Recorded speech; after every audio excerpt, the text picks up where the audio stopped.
Hello, everyone. Welcome back. And again, one more discussion.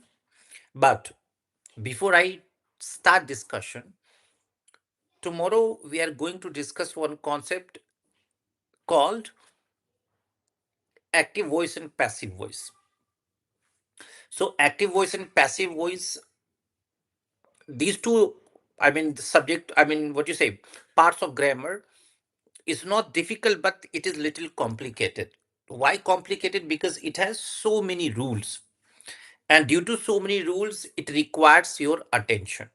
Okay, let me brief you that what we are going to discuss in active and passive voice. First, we are going to work on helping verb versus verb. Okay, in active voice, and then shortcut for passive voice, helping verb versus verb.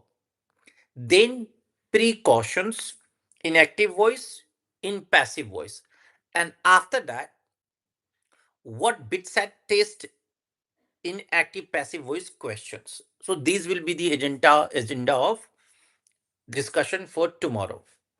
Let us move ahead for today. So if you are watching and then you are preparing for BITSAT exam, better to join live session daily, because we will discuss every day something new.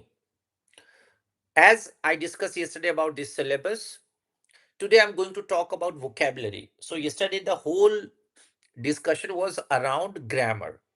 So it is going to be vocabulary.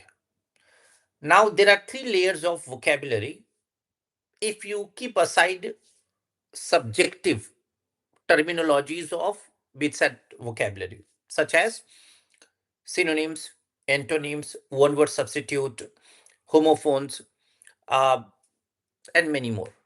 So today we are not talking about the subjective discussion, but general discussion that what should be used when you are preparing for BITSAT exam and which book should be followed. So first is basic Cambridge vocabulary book. If you want to start from scratch and you have sufficient time and you enjoy solving puzzles, then basic. Though I consider that the people who are from the BITSAT background, they have average plus vocabulary. Therefore, this basic is just to entertainment, not for healthy knowledge.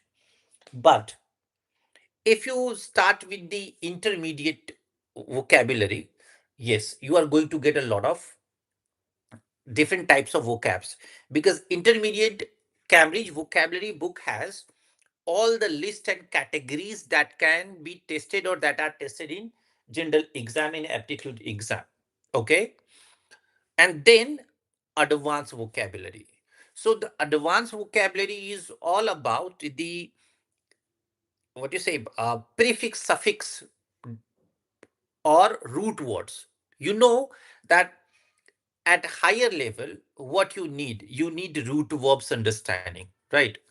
So root verbs understanding means you need to work on multiple parts of it. In that case, advanced vocabulary will be very helpful for you. It has almost, the Cambridge advanced vocabulary has almost, book has almost 100 plus pages, 100 plus units. So one section description, second section question. It's mean you can revise then and there. So the benefit you are going to get is you are going to do practice same time. And it has lot of synonyms, antonyms, one word substitute, phrases, idioms, homophones, everything it has. So this is the one of the best book for BITSAT exam preparation. Although there are many courses and study materials are available, yet in the class we will learn some shortcuts of vocabulary in further sessions. Okay, so this is all for today. Tomorrow we are going to discuss bits, active passive voice, rules and shortcuts. All right, people, have a good time.